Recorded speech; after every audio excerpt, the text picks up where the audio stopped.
अगर किस्मत से मिल गई तो मिल गई, वरना भाई अपने दिमाग से सरकारी नौकरी का भूत निकाल दो।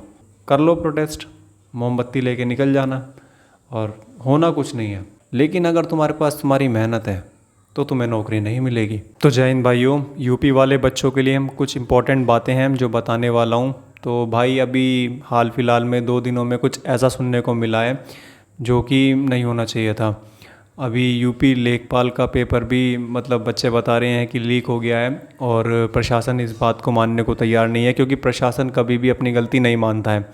उसका कहना है कि हमने पेपर बहुत ही पारदर्शिता तरीके से कराया है, और ये अफवाहें गलत हैं और इन पे ध्यान ना दें। और अभी जीडी के पेपर में भी मतलब बहुत बवाल चल रहा है।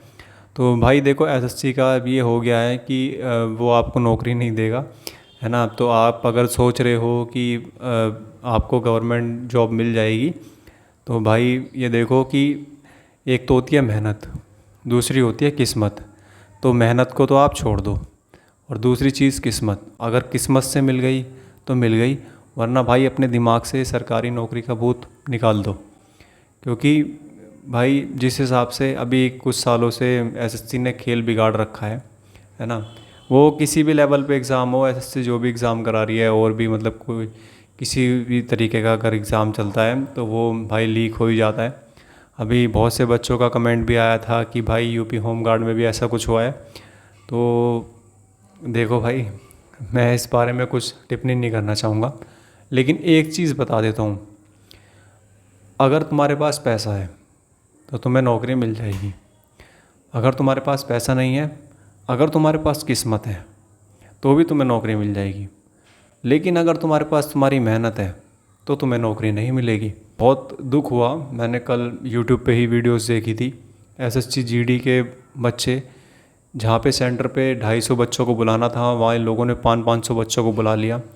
और एक बहन की वीडियो देखी मैंने, वो तो बहुत रो रही थी कि मतलब इतनी दूर से बंदा कोई सफ़र करके आ रहा है, और उसके बाद फिर एग्ज़ाम सेंटर पे एग्ज़ाम नहीं देखने को मिलता, तो बच्चे पे क्या हालत बीतती है, मतलब किस तरीके से की स्थिति हो जाती है। तो वो हम जानते हैं। लेकिन भाई उन लोगों को फ़र्क नहीं पड़ता आपके, मतलब आप रो, चिल्लाओ, कुछ भी करो, आप प्रोटेस्ट करो, उनको फ़र्क नहीं पड़ता।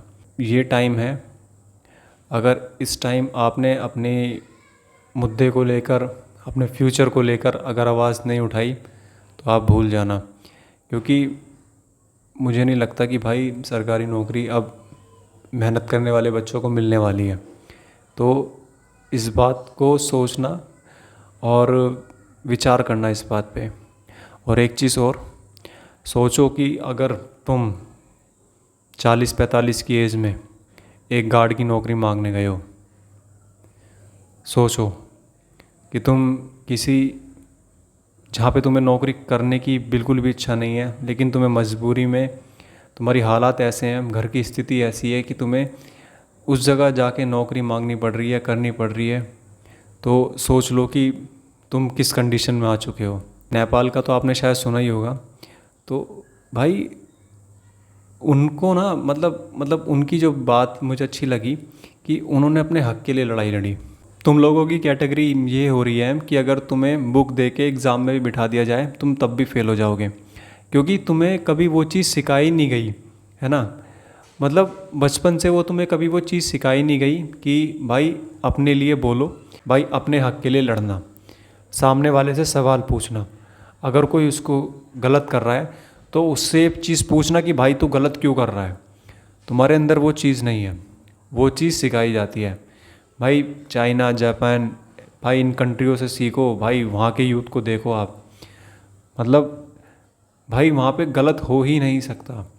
और मतलब वो बच्चों को इस तरह से मतलब वेल डिसिप्लिन मतलब तैयार करते हैं शुरू से ही, बचपन से ही, कि वहाँ पे कोई चीज़ गलत हो ही नहीं सकती। पहली बात तो गलत हो ही नहीं सकती, और अगर गलत सामने वाला करेगा तो वहाँ पे सामने वाला ऑब्जेक्शन ज़रूर उठाएगा उस चीज़ को लेके।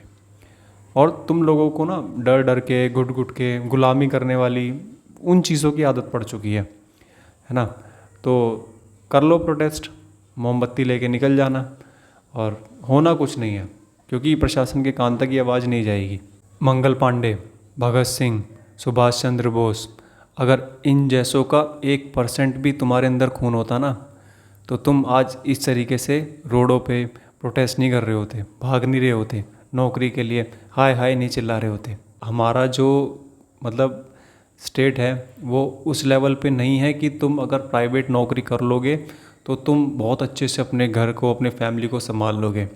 तो भाई देख लो, 10-15 हज़ार रुपये की नौकरी करनी है या फिर थोड़ी सी मेहनत करके एक साथ इकट्ठा होके, एकजुट होके आवाज़ उठानी है, पूछना है सामने से कि भाई हमें नौकरी क्यों नहीं मिल रही है, हमारे पेपर क्यों लीक हो रहे हैं, इन चीज़ों को क्यों नहीं सुधारा जा रहा।